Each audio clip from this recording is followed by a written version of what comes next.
বন্ধ করছি।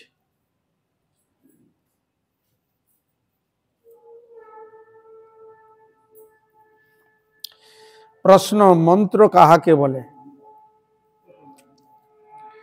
মন্ত্র কাহাকে বলে?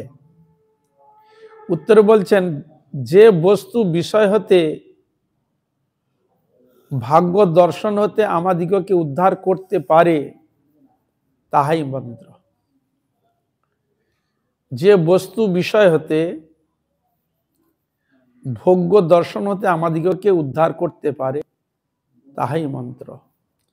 তাহলে আমাদের ভোগ বাসনা চরিতার্থর ভাবনাকে কিসের দ্বারা আমাদের ভাব প্রকট করে? মনের দ্বারা। মনের দ্বারা এটা হয় বলে এই জন্য বলছেন, যে বস্তু বিষয় হতে ভোগ্য দর্শন হতে। তা ভোগ্য দর্শন দেখে কে? মন দেখে। তাহলে আমাদের ভোগ্য দর্শন থেকে, মনের ভোগ্য দর্শন থেকে আমাদিগকে রক্ষা করতে পারে তাই হচ্ছে মন্ত্র। কে রক্ষা করে? মন্ত্র। এই জন্য গুরু গ্রহণ করতে হয়। এই জন্য গুরু গ্রহণ, কারণ মন্ত্র গুরু গ্রহণ না করলে মন্ত্র পাওয়া যাবে না। তা এই জন্য মন্ত্র যদি না পাওয়া যায় তাহলে কিন্তু মনের গতিবিধিকে কন্ট্রোল করা যায় না। মন যদি সংযত হয়, মন যদি বসে, তবে তো ভগবানের নাম কীর্তন সেবা করবে। মন যদি চঞ্চল হয়ে গেল তাহলে তুমি কি সেবা করবে? প্রত্যেকটা জিনিস বলা আছে, মন দিয়ে সেবা করো, মন দিয়ে লেখাপড়া করো, মন দিয়ে হরিনাম করো, মন দিয়ে হরিনাম জপ করো, বলা আছে না? বলে মন দিয়ে। তার মনটা দেওয়া হয় না বলে ওর জন্য তো মনকে দিতে বলেছে। তা বুঝতে পেরেছ? তা মন একটা এমন পাজি, ওকে কোনো ক্ষেত্রে কন্ট্রোল করা যায় না। এই হাতটা যদি এরকম আমাদের সব দুষ্টুমি করতে বলে, এই হাতটাকে বেঁধে রেখে দেবে। যেমন আমাদের একজন প্রভুপাদ মানে আশ্রিত একজন মহারাজ ছিলেন, সে ভজলে হাতে যেই মালা নিবে এমনি ঘুরছে, ঠিক আছে, যে মালা ঝুঁকবে, ঘুমে এসে এরকম ঘুমে উল্টো পড়ে যাবে, এরকম করে। উনি কি করতেন যে না, এই ঘুমটাকে কি করে করা যায়, কিন্তু তার সেটা একটা শারীরিক দিক তো হতেই পারে। উনি তো উপরে একটা ধান্না ছিল, ধান্না একটা দড়ি বেঁধে টিকিতে বেঁধে রেখে দিত। টিকিতে যখন ঝুঁক আসতো টান পড়ে যেত, একটু হয়ে যেত। আবার যখন ঘুমিয়েছে আবার টান আবার উঠে যেত। এটা উদ্ভাবন করেছে। ঘুম আসছে, কি করব, বসলেই ঘুম এসে যাবে। এইটাই যে কথা। দেখো, এমনি গল্প করছো, কোনো ব্যাপার নাই, ঘুম আসছে না, কিছু কষ্ট অনুভব কিছুই হচ্ছে না। যেই হরিনাম করতে বসবে তখন মন চঞ্চল হয়ে যাবে, নাহলে তখন ঘুম, যত সব ঘুম ওই সময় এসে হাজির হয়ে যাবে। আর মন্ত্র জপের ক্ষেত্রে অন্য সময় কোনো চিন্তা নাই, যখন মন্ত্র জপ করতে বসবে এই তখন নানা রকম মাথার মধ্যে এসে হাজির হয়। তাহলে বুঝতে পেরেছ? তাহলে ওই বাধা সৃষ্টি করে। তাহলে কি করবে? বুঝতে পেরেছো তো? এর তার সে করছে, আমার হরিভজন করতে হবে, কি করলে করা যায়? শারীরিক দিক দিয়ে মানুষের তো এরকমই, কি করবো? তা এই জন্য মুনি ঋষিরা অনেক কিছু করেছেন, ভগবানের কাছে প্রশ্ন করেছেন, বাবা আমরা বদ্ধজীব, আমাদের মধ্যে নানা রকম দোষ ত্রুটি আছে, দৈহিক বস্তুকে কিছু করা যায়, কিন্তু যার রূপ নাই, মনের কোনো রূপ আছে? মনের কোনো বডি আছে? কোনো ইন্দ্রিয় কোনো বডি আছে? কোনো বডি না, অথচ আছে, তার প্রভাব বিস্তার করছে বিনা শরীরে। এই জন্য কামদেব বলেন অনঙ্গ, মানে যার দেহ নাই, দেহ অথচ নাই, কিন্তু প্রভাব বিস্তার করছে। বুঝা গেল? রাগ কোথায় আছে তুমি বলতে পারো? রাগ কোথায় আছে? কিন্তু ক্ষেত্র বিশেষে যখন প্রকট হয়ে যায় তখন তাকে আটকানো যায় না, থামানো যায় না। তার রাগটা আছে কোথায়? শরীরের মধ্যে সেই জিনিসটা রয়েছে, ক্ষেত্র বিশেষে প্রভাব পায়, কিন্তু তার অঙ্গ ফঙ্গ কিছু দেখা যায় না। যেমন বহিরঙ্গে হাত দেখাচ্ছি, করছি, কিন্তু তার কোনো অঙ্গ দেখা যাচ্ছে না, অথচ ক্রিয়া করছে। কল্পনা করা যায়? তার এই জন্য এসব যে বস্তু, এই জন্য মন্ত্রের বিশেষ প্রয়োজন হয়েছে। এই জন্য প্রয়োজন। এই জন্য এখানে বললে, যে বস্তু বিষয় হতে ভোগ্য দর্শন হতে আমাদেরকে উদ্ধার করতে পারে। তাহলে ভোগ্য দর্শন কে করে? মন।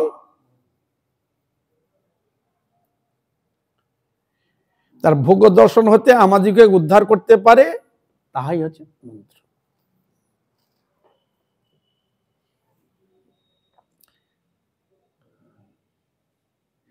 মন্ত্র সিদ্ধি হলে মনোধর্ম হতে ত্রাণ হয়, এই জন্য মন্ত্র সিদ্ধির কথা বলা আছে। মন্ত্র যত জপ করবে নিষ্ঠা সহকারে, তো মন্ত্র সিদ্ধ যখন হয়ে যাবে তখন মন অনায়াসে বসে চলে আসবে। মন্ত্র সিদ্ধ না হলে হবে না। তো সে মন্ত্র সিদ্ধ যাবে কি করে? ঘুম আসবে, ভালো মন্দ খাবার চলে যাবে, বিভিন্ন রকম শারীরিক মানসিক নানা দিকে মন ছটপট করবে। তার মন্ত্রটাকে সিদ্ধ করতে মনটা স্থির হলে তবে তুমি জপটা তো করবে স্থির ভাবে। কিন্তু মন যদি পাগলামি করতে আরম্ভ করলে তুমি মন্ত্র সিদ্ধি লাভ করবে কি করে? বুঝা গেল? এই জন্য নির্জনতা একটা বিশেষ প্রয়োজনও আছে। তখন জাগতিক ক্ষেত্রে তুমি সামনে থাকলে কথা বলার বা কিছু বলার বা চোখ দেখলে এটা মনটা ঝট করে চলে যাবে। কিন্তু একটা জায়গায় যদি নিস্তব্ধে থাকো সেখানে মন যাওয়ার কোনো প্রশ্ন নেই। কেউ এলে তো মনটা তো যাবে, তবু তো কিছুটা স্থির আসবে, স্থিরত্ব প্রাপ্ত হবে। এই জন্য নির্জন বলা হয়েছে। কেউ ডিস্টার্ব করবে না, ঝামেলা করবে না। হ্যাঁ, যেমন অনেকে মোবাইল লিখে জব করতে বসে ওই কিরিং কিরিং কিরিং কিরিং আরম্ভ হয়ে গেল, ও আবার আরম্ভ হয়ে গেল। এখন তুমি মন্ত্র জব করতে পুরো হয়নি, তখন তুমি কি করবে? তখন ওই মন্ত্র ছেড়ে দিয়ে হ্যালো, এটা কিন্তু মন্ত্রের স্রোত কমে গেল, এটা হবে না। মন্ত্র জপ করবো আর বসে কিরিং কিরিং করবে, আবার মোবাইল ধরবো, তাহলে তোমার মন্ত্র জপ হলো না। আবার তোমাকে প্রথম থেকে আবার আরম্ভ করতে হবে। আছে কিনা? তার এই জন্য আমাকে সবসময় লক্ষ্য রাখতে, আমার মোবাইলটা বড় না আমার মন্ত্র সাধনটা বড়? আমার সাধনটাই কেন মূল জিনিস। তাহলে আমার সাধন যখন আমি করতে যাব তখন ওইটাকে বন্ধ করে রেখে দিতে হবে, যাতে সে আর আওয়াজ না পায়। অনেকে ভাইব্রেট করে রেখে আসবে কিন্তু আওয়াজ পাওয়া যাবে না। এই জন্য এসব আসে, বিভিন্ন রকম বাধা বিপত্তি আসে। এই জন্য মন্ত্র যখন জপ করবে একটা নির্দেশ, আমার রাগান্বিত যেন দেখা গেল মন্ত্র জপ করতে যাবে, সে সময় কোন একটা এমন ঘটনা ঘটে গেল, তর্ক বিতর্ক করতে করতে মাথা গরম হয়ে গেছে। বুঝা গেছে? ওই মাথা গরম অবস্থা তুমি গিয়েছো জব করতে, তুমি আর জব করতে পারবে না। বুঝা গেল? শুধু মন্ত্র জপ করে না, পূজা ক্ষেত্রেও তাই। মন্ত্র গড় গড় গড় গড় গড় গড় করবে, ওই দিকে মন গড় গড় গড় গড় করবে, আর তুমি যে করতে হবে না। এই জন্য মাথাটাকে যতটা তুমি ঠান্ডা রাখতে পারো, যতটা অস্থিরতা থেকে দূরে রাখতে পারো, হ্যাঁ, তর্ক বা বিতর্ক একদম জড়াতে যাবে না। সেই থেকে তুমি যতটা দূরে থাকবে ততটা ভালো। তাহলে তুমি মনে শান্তির দ্বারা ভগবানের নাম কীর্তন করতে পারবে। নাহলে বক বক আওয়াজ হয়ে গেল, মাথা মটকা তখন গরম হয়ে গেল করতে বল, তখন তুমি মন্ত্র ভালো জপ করতে পারবে না। এবার যতটা মানে নিজেকে ধীর ভাবে করা যায় সেরকম ভাবনা নিয়েই করতে হবে। আর গুরু বৈষ্ণবের কাছে ভগবানকে প্রথমে, হে গুরুদেব, হে বৈষ্ণব ঠাকুর, হে রাধাকান্ত গৌর, কৃপা করো, আমার প্রতি আশীর্বাদ করো, আমি যাতে নির্বিঘ্নে এই সাধন আদি করতে যেতে পারি, আমার প্রতি প্রসন্ন হন। তাদের কাছে কৃপা ভিক্ষা করে চেয়ে করলে কিছুটা ভালো হবে। এই হচ্ছে মন্ত্র সিদ্ধি হলে মনোধর্ম হতে ত্রাণ হয়। তাহলে গুরুদেব তো মন্ত্র দিয়েছে, তবু আমাদের রাগ কষা বিভিন্ন এটা ওটা হয় কেন না? আমরা স্থিরভাবে মন্ত্র ঠিকমতো জপ করতে পারি না। এমন একটা কাজ আলো দেখা গেল, প্রত্যেকটা মন্ত্রের প্রত্যেকটা টাইম আছে। যেমন রান্না করব, একটা টাইম আছে যে আধ ঘন্টা হোক 15 মিনিট হোক, এই মধ্যে সে রান্নাটা হবে। এখন তুমি যদি বলো ওটা 5 মিনিটে রান্না করে দিতে হবে, তখন তুমি কি করবে? চালাই যাবে। প্রত্যেককে একটা টাইম আছে, নিয়ম আছে যে এই এত টাইম নিবে, সুস্থভাবে হতে গেলে নিয়ে। সেরকম মন্ত্র জপের একটা টাইম আছে যে এই এত টাইম ওকে এত মিনিট দিতেই হবে। এখন দেখা গেল ওখানে কত আসবে, দেখা গেল হয়তো 20 মিনিটের দরকার, সেখানে তুমি 10 মিনিটে কাজ করে, তাহলে 10 মিনিট বাদ চলে গেল। তাহলে তুমি কিভাবে জপ করছো এটা চিন্তা করো দেখি। বুঝা গেল? মানে এই জন্য প্রত্যেকটা জিনিস বিচার করে, যেমন যে এই কাজটা আমাকে করতে হবে, এই টাইমে বলেছে, তার আগে আমার ওই কাজ সেরে নিতে হবে।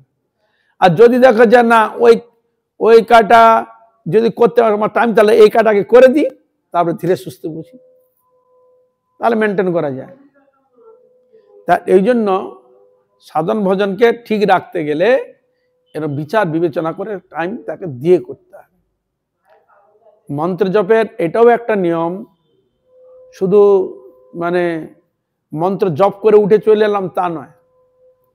মন্ত্র জপ করার পর গুরুবর্গ বৈষ্ণব ভগবানেরকে চিন্তন করে তাদের একটু বন্দনা প্রণাম, তাদের একটু জয়ধ্বনি দিয়ে ধীরে সুস্থে করে প্রত্যেকের চরণে মনোনিবেশ করে প্রণাম করে একটু চরণ স্পর্শ করে হৃদয় ভাবনাকে করে স্থির ভাবে করতে হবে।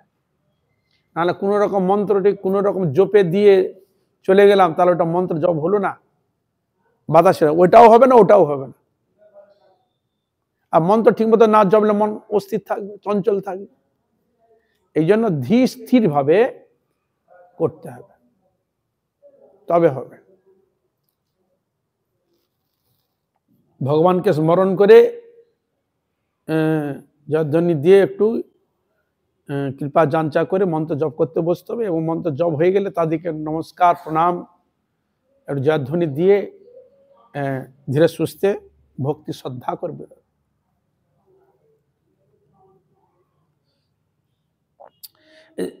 এই যে মন্ত্র সিদ্ধি হলে মনোধর্ম হতে ত্রাণ লাভ করে।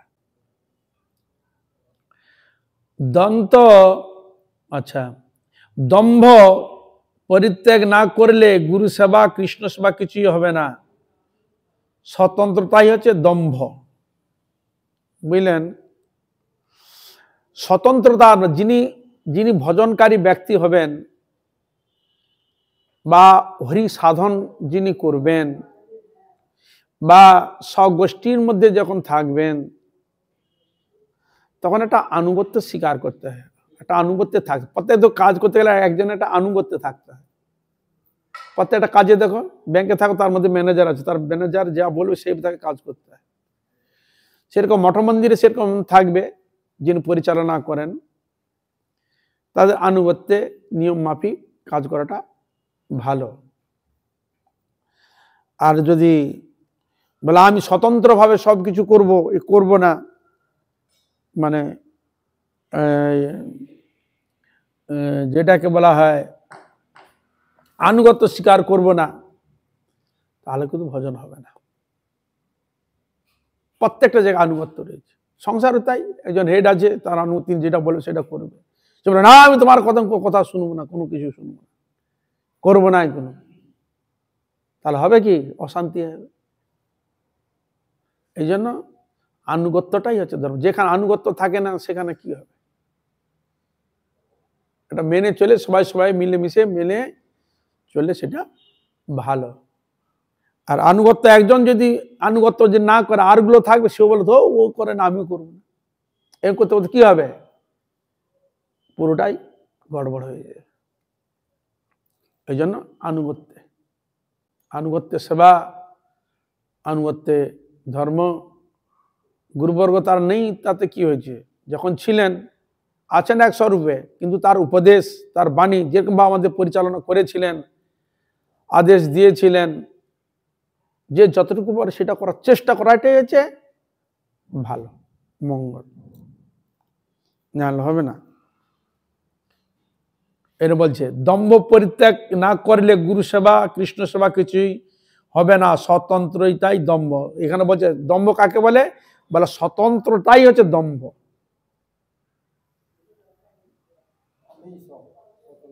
স্বতন্ত্র মানে আমি কার কথা শুনবো না, আমার কথা সকালে শুনবো, আমি কার কথা শুনবো না। এখানে দম্ভ মানে স্বতন্ত্রতাই হচ্ছে দম্ভ। বলছে দম্ভ পরিত্যাগ না করলে গুরু সেবা হবে না, কৃষ্ণ সেবাই হবে না, কিছুই হবে না। এই দম্ভটা ত্যাগ করতে হয়। প্রশ্ন, অধঃপতন কেন হয়? পথভ্রষ্ট, অধঃপতন মানে পথভ্রষ্ট।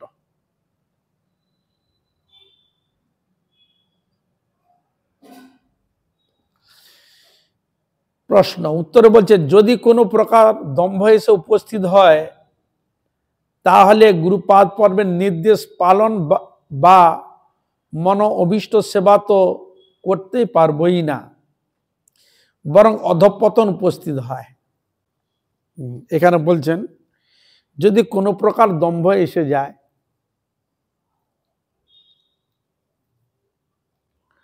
তাহলে শ্রী গুরুপাদ নির্দেশ পালন বা মনোভীষ্ট সেবা করতে পারবে না। তাহলে পারবে না, দম্ভ এসে গেলে সে আর গুরু সেবাও করতে পারবে না, ভগবানের কোনো সেবা কিছু পালন করতে পারবে না।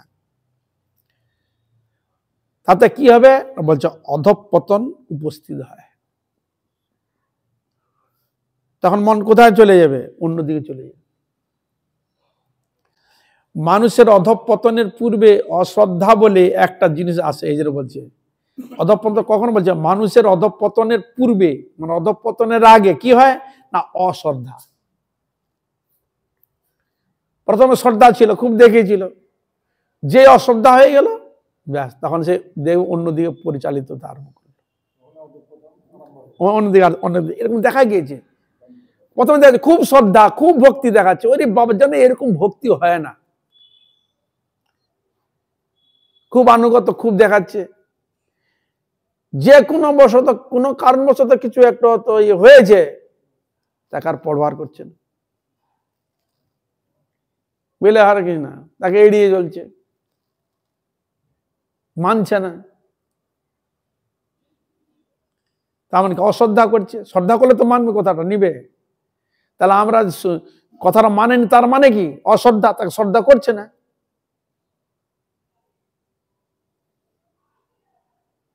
তার অধঃপতন কোন দৃষ্টিতে হলো না? তার যে যার আনুগত্য ছিল, তার প্রতি যে শুভ দৃষ্টি ছিল, এতদিন শ্রদ্ধা সহকারিতা করেছিলাম, তার যে শুভ দৃষ্টি ছিল, এখন তার প্রতি অশ্রদ্ধা থাকা হেতু তার শুভ দৃষ্টি থেকে আমি দূরে সরে গেলাম। কি বুঝলে হরে কৃষ্ণ? হ্যাঁ, যার আনুগত্য থেকে, যার কথা শ্রবণের মাধ্যমে তিনি আমাকে নানা দিক দিয়ে আমাকে গাইড করেছে, নানা দিক দিয়ে আমাকে হেল্প করেছে, সব দিক দিয়ে আমাকে করেছে,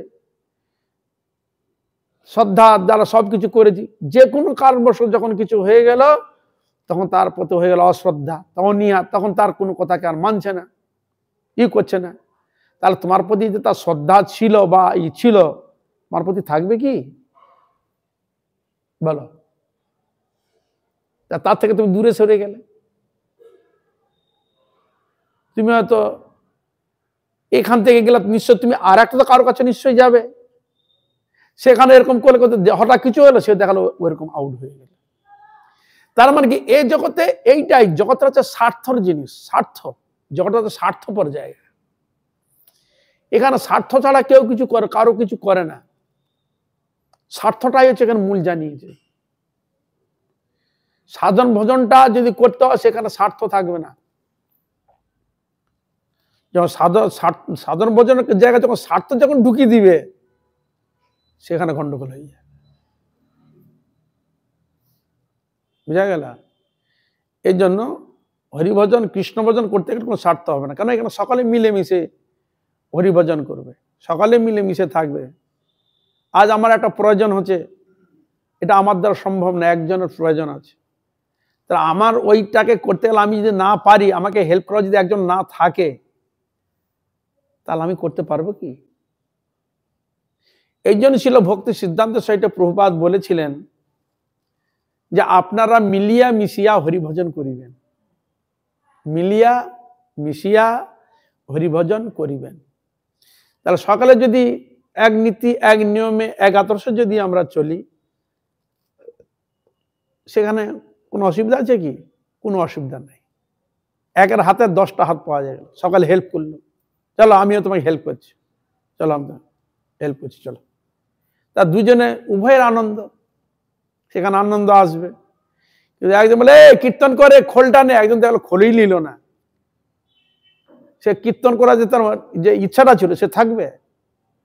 খোলটা হয়তো দেখালো করতাল বাজার কেউ নেই, ভাল লাগবে? তা কীর্তন করতে বসেছ, ধরার কেউ নেই, ভাল লাগবে কি? বিভিন্ন কারণ আছে, স্থান কাল পাত্র। তবে সাধন ভজনটা যদি করতে হয়, আনুগত্য যদি থাকতে হয়, একই গোষ্ঠীর মধ্যে যদি থাকে হয়, তাহলে যিনি আছেন তার আনুগত্যে চলতে হবে, সে ভালো কি হোক আর খারাপ কি হোক। তোমার কাছে অত খারাপ হতে পারে, একজন তো ভালো, অন্যের তো ভালো হতে পারে। একজন ব্যক্তি সকলের ভালো হয় পৃথিবীতে দেখাতে পারো তো, যত বড় তুমি ভালো দেখাও না কেন, দেব তার পিছনে ভালো কি হরে কৃষ্ণা আমি দেখাতে পারবেন? স্বয়ং ভগবানকে পিছনে বল, মানুষের কথা ছেড়ে দাও, কি বুঝলেন? হরে কৃষ্ণা ভগবানের ক্ষেত্রে শুনতে হচ্ছে, তাকেও ছাড়ছে না, স্বয়ং ভগবানকেও ছাড়ছে না, সাধু সন্তকেও ছাড়ছে না, তার তোমাকে ছাড়বে কোথা হলো? তাহলে আর একজন ব্যক্তি কোনোদিন সকলের মনোযোগানো সব কোনোদিন হতে পারা সম্ভব নয়, কোনোদিন সম্ভব নয়। কারো কাছে ভালো হতেও পারে, কারো কাছে খারাপও হতে পারে, কিন্তু তিনি ফেলনার পাত্র নয়, এইটা হলো কথা। যদি আনুগত্য বলতে কংসের কাছে অক্রুর ছিল কিনা বলো, অক্রুর কংস কিরকম বলছিলেন? তো কংস কিরকম ব্যক্তি ছিল? ভালো ছিলেন কি তার ক্রিয়াকলাপ গুলো? যদি ভালো হতো, তার মৃত্যু ভয় যদি না থাকতো, তাহলে কি সে ওই অতগুলো সন্তানকে সে কোনোদিন মারত? বাইরের কারণ নয়, ভগ্নী, কল্পনা করা যায়। তাহলে কিরকম ভিতরে কঠোরতা হলে এত বড় কাজ করতে তার দুঃসাহস হয়? তাহলে এরকম ব্যক্তির কাছে কে ছিল? অক্রুর ছিল কিনা? অক্রুর কি তার আনুগত্য ছিল কিনা? আচ্ছা, দুর্যোধন কিরকম ব্যক্তি ছিল? সবসময় অপমান করে গেছে, সবসময় করে গেছে, উল্টো পাল্টা করে গেছে, কিন্তু ওই স্থান ত্যাগ করে গিয়েছে কি? ভীষ্মদেব, কৃপাচার্য, দ্রোণাচার্য, গুরুজন কেউ গিয়েছে? যায়নি। কেন? কার্যসিদ্ধির নিমিত্ত। এই জন্য সবসময় মনে করবে, এ প্রত্যেকে যে আমরা আছি স্ব কার্যসিদ্ধি নিয়ে, কি না হরি ভজন হরি আরাধনা করব, সব জায়গায় ভালো মন্দ, সব জায়গায় কিছু না কিছু থাকবে, ওটা কোনো কথা নাই। কিন্তু আমাদের মূল যে উদ্দেশ্য, সে উদ্দেশ্যটাকে আমাকে সিদ্ধি করতে হয়, বুঝলে? কোকিল যখন ডিম পাড়ে, কোকিল তো কাক যখন ডিম পাড়ে তার সবসময় ভয়ে থাকে, কেন? কোকিল সে তো বাসা বাঁধতে জানে না, কি ওর ডিমকে করে দিয়ে ও বসিয়ে দিয়ে চলে গেল, ও বাচ্চা পেড়ে ও কেটে পড়লো। তাই সংসারটা ঠিক এইরকম, আমরা এসেছি স্ব কার্য সিদ্ধির নিমিত্ত, হরিভজন হরি আরাধনা করতে হবে, ভালো মন্দ সব থাকবে, তার মধ্যে নিজেকে সাধন করে নিতে হবে। যেমন কংসের কাছ থেকে অক্রুর ছাড়ে না, বিদুরও ছাড়ছিল না, ওই যুদ্ধ হলো বলে বিদুর চলে গেল, এই আমি আর দেখতে পারবো না, এবার মারপিট, বাবা এটা আমি থাকবো না, তাই চলে গেছে। যুদ্ধ দিন তো তাহলে থাকতো, যা গেল। হরে কৃষ্ণ। তাহলে তারা এত বড় মহানুভব, কৃষ্ণকে দর্শন করেছেন, তার সান্নিধ্যে থেকেছেন, এত বড় বাধা বিপত্তি থাকা সত্ত্বেও সবটাই বিপরীত, তাহলে তার কাছে থেকেও তারা কাজ সাধিত করে চলে গেছে। এই যে একটা কথা বলে না, বলে তুমি জলে বাস করবে আর কুমিরের সঙ্গে ঝগড়া করবে, হবে কি? হ্যাঁ, কুমিরও থাকবে, তুমিও থাকবে, কুমির যেটা ভালোবাসে সেটা একটু করে দো বাবা, সন্তুষ্ট, ঠিক আছে। এই হলো জগৎ। যে যতটুকু তোমার সাধন ভজন করতে যতটুকু তোমার প্রয়োজন করণীয়, সেটা নিশ্চয়ই তুমি করবে, এটা প্রয়োজন আছে, করতে হবে। কিন্তু তা বলে এই নয় তাকে একবার দূরে ছড়িয়ে ফেলে দেবে, এটা নয়। বৈষ্ণব ধর্মে হচ্ছে দূরে ছড়িয়ে দেওয়ার জন্য নয়, দূরে আছে তাকে কাছে নিয়ে আসা, মানে হরি ভজন করানো, বুঝলেন? হরে কৃষ্ণ। হরি ভজন হচ্ছে করানো, ছেড়ে দিলে তো ছেড়ে দেওয়াই যায়, কিন্তু সে তো আবার যেই সেই জায়গা পৌঁছে গেল, সে তো আর হরিভজন করতে আর পড়তে পারবে না। এই জন্য আমার ছিল পড গোস্বামী অনেক সময় আমি জিজ্ঞাসা করেছি, অনেক সময় এরকম উল্টো পাল্টা হয়ে গেছে, মহারাজ আপনি এরকম করছেন, বলে দেখ প্রথম যখন শুনলো তাকে বললাম, দ্বিতীয়বার যখন সে শুনলো না, আমি যদি আবার তাকে বলি না, সে শুনবে না, তাহলে গুরুচরণ অপরাধ আরো যেটুকু স্বীকৃতি বা কিছু পুণ্য আছে ওটা নষ্ট হয়ে যাবে। আর ওকে যদি বলে তুই যা, চলে যা বাড়ি, গিয়ে কি করবে?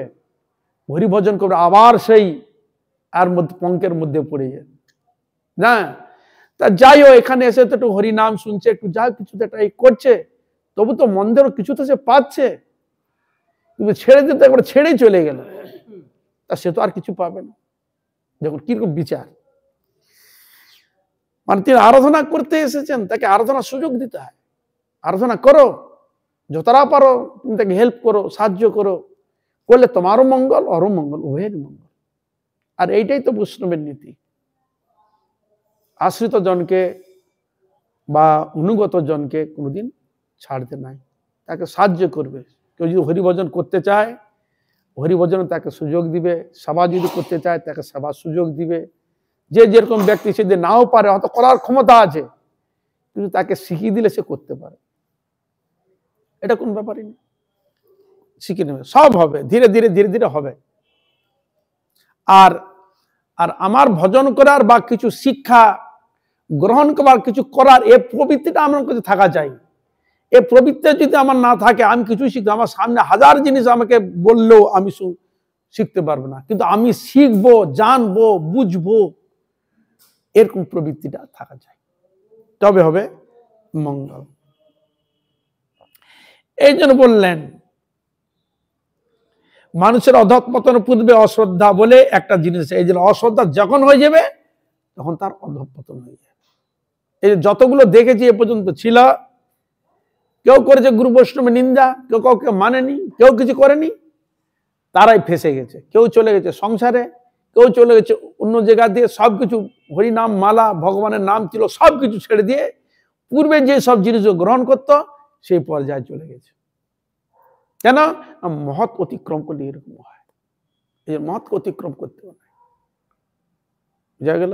কোনোদিন করতে নাই। হরিভজন, হরি সাধন করো, হরি আরাধনা করো। ভগবানের আরাধনা করার জন্য তো আমরা সকালে এসেছি, এই ভাবনা, এরকম ভাবনা নিয়ে হরি আরাধনা, হরি কীর্তন করে সংসারটা জানবে, এটাই আমার সংসার। গুরুবর্গকে নিয়ে, বৈষ্ণবগণকে নিয়ে, এটাই আমার সংসার। যে আমার মা বাবা আছে, সব আছে বলে এটা সংসার, ওটা হ্যাঁ, ওটাও একটা সংসার, এটাও একটা সংসার। এখানে গুরু বৈষ্ণব ভগবানকে নিয়ে আমরা একটা সংসারে আছি। এটা কৃষ্ণের সংসার, কৃষ্ণকে নিয়েই আমাদের জীবন, কৃষ্ণকে নিয়েই আমাদের আশ্রম। এখানে সাধুগুরু বৈষ্ণব থাকবে, ভগবানের নিত্য সেবা, ভগবানের সেবা পূজা, নিত্য আরাধনা, ভগবত নিত্য কীর্তন। তাহলে আমাদের একটা সংসার এটা। তাহলে ওটা একটা পিতা মাতা কিনা একটা সংসার ছিল, আর আমাদের গুরু বৈষ্ণব ভগবান বিগ্রহ সবাই কিনা আমার একটা সংসার, এটাও একটা সংসার। তো ওই সংসারে যেমন কিছু না করলে যেমন নির্বাহ করা যায় না, সেরকম এখানেও কিছু না করলে সেটা নির্বাহ করা যাবে না ভগবানের। তা এই জন্য এইরকম মনোবৃত্তি নিয়ে ভগবানের সেবা, ভগবানের আরাধনা করতে হয়।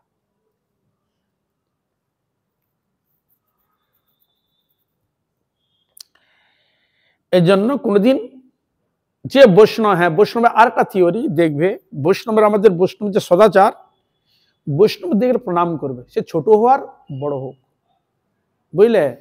যে আমাদের বৈষ্ণবগণ আছেন, সকলের উদ্দেশ্যে একটু প্রণাম, ভগবানকে প্রণাম, বৈষ্ণবগণের উদ্দেশ্যে প্রণাম, এটা করবে। এটার দ্বারা কি হয় না, যাকে প্রণাম করবে তার শুভ আশীর্বাদটা তুমি পাবে, সে পাবে, গুণটা সে পাবে। মানে গুরু বৈষ্ণবকে প্রণাম করলে তোমার লাভ ছাড়া লোকসান নয়, না লোকসান নয়। সে তো কিছু সাধন করছে, কিছু ভজন করছে না। তা এই জন্য আমাদের গুরুবর্গ বলে, সকালে যেমন ভগবানকে দর্শন না করে যেমন তার দিনটা চালু করছেন না, সেরকম ভগবানকে গুরু বৈষ্ণব প্রণাম না করে তিনিও সময় করছেন না। হ্যাঁ, ঘুম থেকে এটা তো কি করে, প্রথমে ভগবান বিগ্রহকে দিয়ে প্রণাম করলে, গুরুবর্গের উদ্দেশ্যে প্রণাম করলে, ঠিক সেরকম এখানে হলো, যেখানে বৈষ্ণবগণ আছেন যারা, তাদের উদ্দেশ্য প্রণাম করতে হয়, বললে তাহলে ভালো শুভ দৃষ্টি পাওয়া যাবে, তাদের আশীর্বাদ পাওয়া যাবে, এবং তাদের ভিতরে যে ভক্তি শ্রদ্ধা আছে, প্রণামকারী ব্যক্তি সেই জিনিসটা পাবে, ভালো জিনিসটা পাবে, খারাপ তার যাই থাক না কেন পাবে ভালোটা, খারাপটা সে পাবে না। বুঝা গেল? হ্যাঁ, এই জন্য প্রণাম করতে হয়। সাধুগুরু বৈষ্ণব ভগবানকে প্রণাম করলে তোমার লাভ ছাড়া লোকসান হবে না। মুষ্টে প্রণাম করলে গুরুবর্গ প্রণাম পেয়ে গেলেন, বৈষ্ণবগণও প্রণাম পেয়ে গেলেন, ভগবান দেবতাগণ দেবীগণ ধরিত্রী মাতা মাতৃ পিতৃকুল সকলেই প্রণাম পেয়ে গেল, আর কেউ বাকি থাকবে না। বুঝা গেল? যদি সাধুগুরুর প্রতি শ্রদ্ধা হয় তবেই মঙ্গল। এখানে বলছে যদি সাধুগুরুর প্রতি শ্রদ্ধা হয় তবেই মঙ্গল। এটা অটুট রাখার চেষ্টা করো, জীবন প্রতিজ্ঞা করতে হবে আমি সাধুগুরুর প্রতি কোনোদিন অশ্রদ্ধা করবো না, যেমন তাদেরকে আমি শ্রদ্ধা করি। এইটা সবসময় ভিতরের মধ্যে মনের মধ্যে ভাব, তিনি যাই হোক না কেন, হয়তো তিনি যদি আমাকে কিছু যদি বলেও থাকে, হয়তো তার ভালো নাও লাগতে পারে, এটা যদি মনে করো না, সেটা তুমি ভাবে হয়তো আমাকে পরীক্ষা করছে, ভগবান তো আমাকে পরীক্ষা করছে, দেখি বেটা তোর শ্রদ্ধাটা কিরকম আছে দেখি। হ্যাঁ, সেটা হয়তো খাড়া করেছে আমার সামনে, কেউ তো অশ্রদ্ধা করতে পারে, কেউ তো আমার ভালো নাও লাগতে পারে, এরকম হতেও পারে, তাহলে ভগবান তো আমাকে পরীক্ষা করছে, দেখি বেটা তোর কতটা শ্রদ্ধা আছে। এইরকম ভাবনা করে, হ্যাঁ, মানে কারোর প্রতি কোনো দোষ পাবে না যে হয়তো ভগবান আমাকে পরীক্ষা করছে। বুঝা গেল? এইরকম ভাবনা নিয়ে সাধন ভজনে হরি আরাধন অগ্রসর হতে হবে।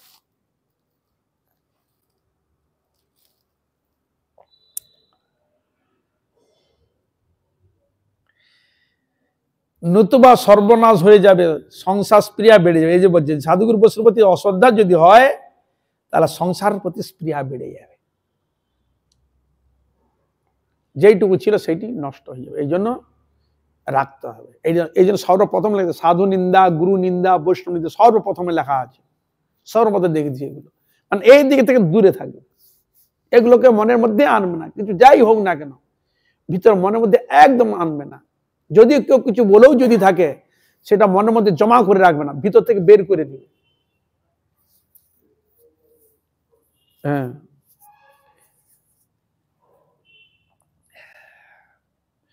মানে একটা সংসার থেকে একটা সংসারে আসা, যেমন একটা মেয়ে তার বাবার বাড়িতে, মেয়েটা সংসার থেকে চলে, এখন সে যাচ্ছে নতুন শ্বশুর বাড়ি, সে জানে আমার স্বামী কিরকম, সে কি জানে আমার শ্বশুর শাশুড়ি কিরকম, পাড়া ননদি কিরকম, পাড়া প্রতিবেশী কিরকম, সে জানে কি?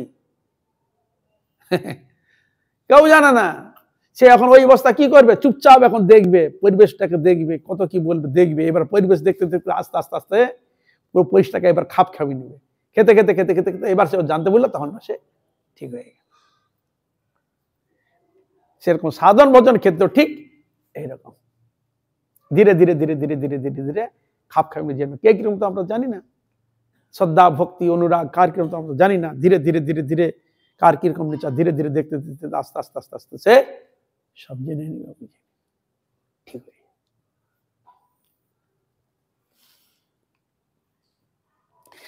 আমি ভগবানকে দেখে নেব, এটা দুর্বুদ্ধি।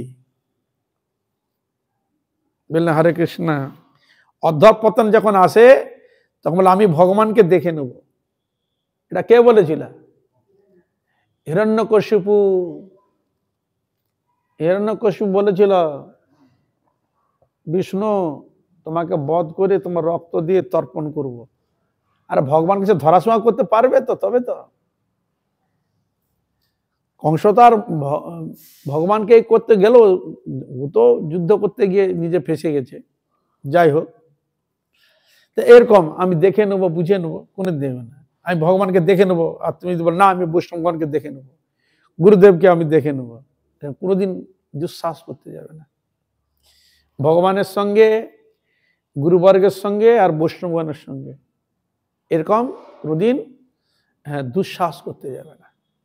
যদি আমার ভালোও যদি না লাগে বা অন্যও যদি কিছু হয়, তুমি চুপচাপ ভগবানের নাম করতে করতে ভগবানের কাছে তোমার মনের ব্যথা, অনুরাগের ব্যথা তাকে ভগবানকে জানাবে, কিন্তু দুঃসাহস করতে কোনোদিন যাবে না। আমি ভগবানকে দেখে নেব, এটা দুর্বুদ্ধি, দম্ভ, মাপা বুদ্ধি, ভোগ বুদ্ধি। বিগ্রহ আমাকে দেখছেন, এটাই হলো সেই বিগ্রহ দর্শন। বিগ্রহ দর্শনের কথা এবার টেনে নিয়ে গেলাম। বিগ্রহ দেখছেন না, এক দৃষ্টে যেন তাকিয়ে আছে। এক দৃষ্টে তিনি কাকে দেখছে? জেনবে আমাদের মতো অধম জীবকে কৃপা করার জন্য তিনি শুভ দৃষ্টি বর্ষণ করছেন। এ হচ্ছে বিগ্রহ আমাকে দেখছেন, ইয়াই হলো বিগ্রহ দর্শন। আমরা কি বিগ্রহকে দর্শন করব? আমরা কি ভগবানকে দর্শন করব? ভগবান আমাদের কাছে আমাদের দর্শন দিবেন কৃপা করে। বুঝা গেল? এই জন্য যেন এই দুর্বুদ্ধি যেন না আসে আমি ভগবানকে দর্শন করতে যাচ্ছি, এটা না। ভগবান আমাকে দেখবেন, শুভ দৃষ্টি করবেন, কারণ আমার চোখ নেই তো, তাকে দেখতে পাবে না। আমার জড় বুদ্ধি, জড় বিদ্যা বিগ্রহ কাছে কি বলো, এই তো পাথরের ঠাকুর। যদি আর তিনি ভগবান, যদি আর পাথর শব্দ আসবে কেন? এই তো পেতলের ঠাকুর রে, এ তো দারু মানে কাঠের বিগ্রহ, এ তো মাটির ঠাকুর। কি তাহলে তুমি খড় দেখছো, ভুরু দেখছো, ঠাকুর দেখছো না। হরে কৃষ্ণ। তাহলে আমাদের দর্শনটা আছে জড় দর্শন, জড় ভাবনা। তাহলে কি ভাবনা নিয়ে ঠাকুর দর্শন করবেন, যাবেন সেখানে? আমি যাচ্ছি, ভগবান আমাকে দর্শন দিবেন, কৃপা। এই জন্য এখানে বলছেন বিগ্রহ আমাদেরকে দেখছেন, ইয়াই হলো বিগ্রহ দর্শন। বিগ্রহ আমাদের দর্শন। এই জন্য কান দিয়ে ঠাকুর দর্শন করতে হয়। এই যে চোখ দিয়ে দর্শন হয় না, এই যে কান দিয়ে দেখতে হয়। বুঝা গেল? কান মানে শ্রবণের মাধ্যমে ভগবানকে যদি দর্শন করতে হয়, ভগবানের গুণগুণ যদি বিচার করতে হয়, কান দিয়ে শ্রবণ করলেই তবে তোমার ভিতর মধ্যে সেটা আসবে। কোন এক ব্যক্তি এলো, কোন এক জায়গার ঘটনার একটা এমন কথা ঘটনা বললে ব্যক্তিত্ব আমি শুনলেন, তখন মনে হলো এরকম ব্যক্তিত্ব আমার যদি একবার দেখা সৌভাগ্য হতো। তোমার মনে বেঁধে গেল। আর হঠাৎ যদি সে যে তোমার কাছে এসে যায়, বা হঠাৎ কানে তোমার দিকে আরো আনন্দ হয়ে গেল, তাহলে তুমি তাকে দেখবে, যে দেখার যে পোষণ, যে ব্যাপারটা দেখবে, ওই তুমি কানে শুনেছ, ওইটা ভিতরে জমা ছিল। এখন যদি সে হঠাৎ এসে যায়, তখন কি হবে? তখন তুমি তাকে আগ্রহ পুরো যাবে। সেরকম ভগবানকে যদি দেখতে হয়, শ্রবণের মাধ্যমে দেখতে হয়। চোখ দিয়ে ভগবত দর্শন হয় না, কান দিয়ে ভগবত দর্শন হয়। চোখ দিয়ে ভগবত দর্শন হয় না। চোখ দিয়ে জড় কাঠ পাথর এগুলো দর্শন হয়, ভোগ্য দর্শন হয়, জড় দর্শন হয়, বিগ্রহ দর্শন হয় না।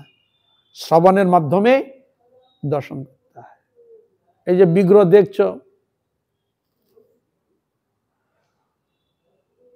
যে সব জায়গা দর্শন হয়েছে, সেসব স্থানের যদি কেউ বিগ্রহের কথা বলে, এই যে তুমি গিয়েছিলে, শুনেছে তার মহিমার কথা, মানে অ্যাটাক কিসে করে? মহিমা যত তুমি শুনো, তার অ্যাটাকটা খুব তাড়াতাড়ি করে।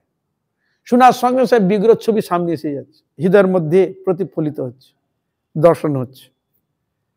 তা কিসে হলো? ওই যে শুনলে, মনে করে দিয়েছে, সঙ্গে সঙ্গে চোখের সামনে এসে গেল। এই যে শ্রবণে দর্শন আছে, কেউ একবার মনে করে দিলেই হলো। এই বদ্রীনাথ গিয়েছিলি? বলে হ্যাঁ। এই যে বদ্রীনাথ বলে দিল, সে যে তুমি দর্শন করেছিলে, এই শোনার সঙ্গে সঙ্গে সে ছবিটা তোমার চোখের সামনে এসে গেল। আমাদের জন্য মোবাইলে বের করতে হয়, এটা টিপো তবে ছবিটা আসবে। এখানে টিপার দরকার না, একবার কেউ মানে কানে শব্দটা তুলে দিলেই সঙ্গে সঙ্গে সামনে এসে হাজির হয়ে।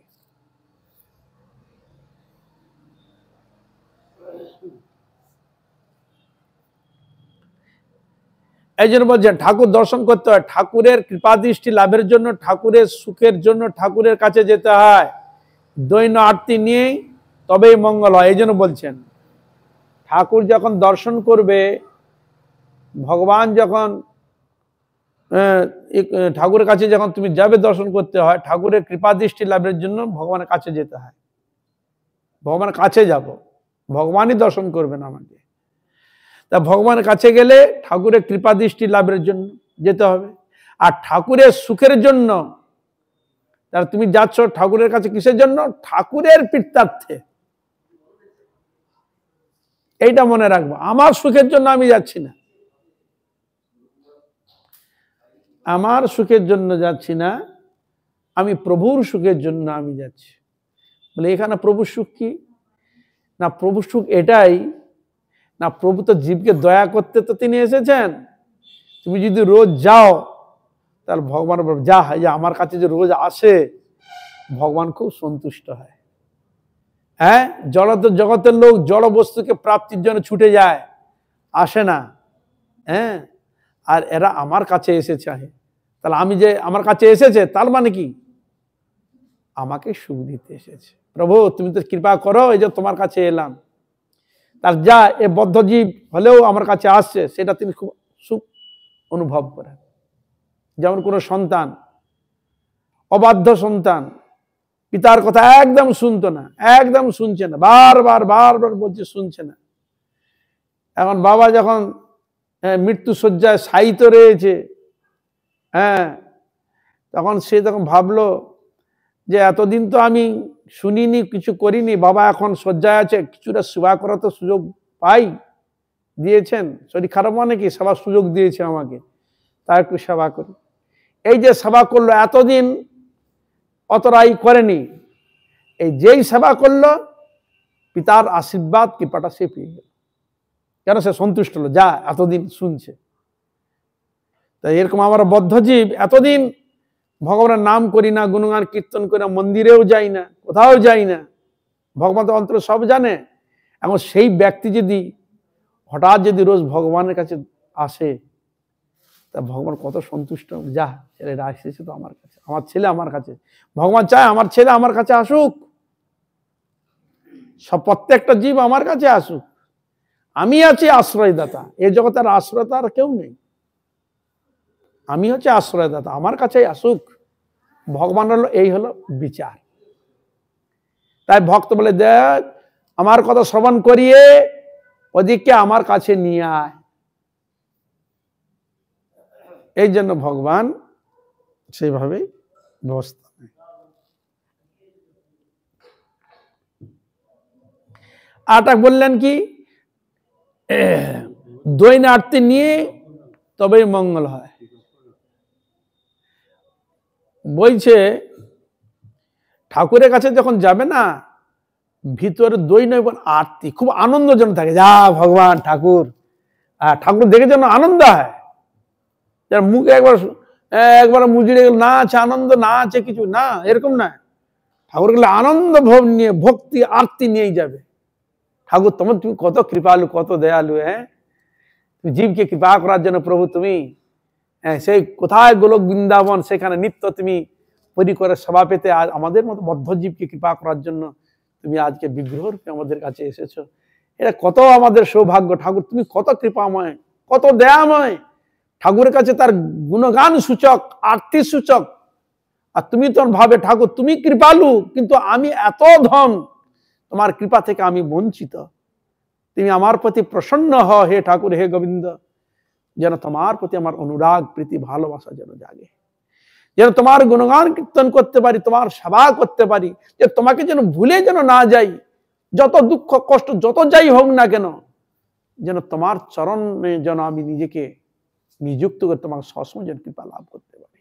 নিজের আরতি, নিজের দৈন, নিজের ভাবকে নিয়ে ভগবানের সামনে আসবে, তাহলে কি হবে? ভগবানের কৃপা অবশ্যই লাভ।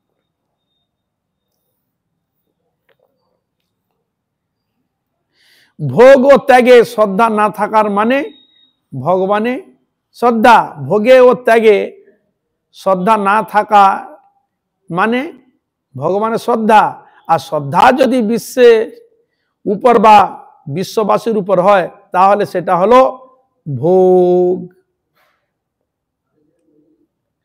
বিষয় আমার ভোগ্য হবে, এই বুদ্ধি, দীক্ষা বা দিব্যজ্ঞানের অভাব। দিব্যজ্ঞান মানে ভগবানের সেবাটাই, ভগবানের সেবার বস্তুকে তার মধ্যে ভোগ দৃষ্টি যেন না হয়। এই পৃথিবীতে যা কিছু জিনিস সব ভগবানের ভোগ্য বস্তু। বিচার করে দেখলে আমাদের একটাও কোনো ভোগ্য বস্তু এখানে, আমাদের কোনো ভোগ করা কোনো বস্তু এখানে নেই। বুঝা গেল? সবটাই যে ভগবানের, এখানে আমাদের কোনো জিনিস নেই ভোগ্য বস্তু গ্রহণ করা। এবার কি কথা, আমরা বেঁচে আছি কি করে? কি বেঁচে আছি? উচ্ছিষ্ট ভোজন, ভগবানের নিবেদিত প্রসাদ, সেটাই আমার ভোগ্য। ভগবান যদি আমাকে কৃপা করে দেয় তবে তো, তাই বস্তুগুলো কার ভোগ্য? ভগবানের। আর যদি আমরা ভোগ করে থাকি ভগবানের কাছে ছিনিয়ে নিয়ে করছি, তার জিনিস তার কাছ থেকে, তাকে দিই না। বুঝা গেল? তা কি তোমার অধিকার? না আমার নিবেদিত প্রসাদ তোমার অধিকার। আমাকে না দিয়ে তোমার কোনো জিনিস গ্রহণ করার অধিকার নেই। বুঝা গেল? তাহলে আমার থাকলো কি? তাহলে আমরা কি করি? ভগবান তোকে, তোমার জিনিস তোমাকে না দিয়ে আমরা খাবো জোর করি। বলে না ভগবানের জিনিস লুটিয়া পুটিয়া খাবো।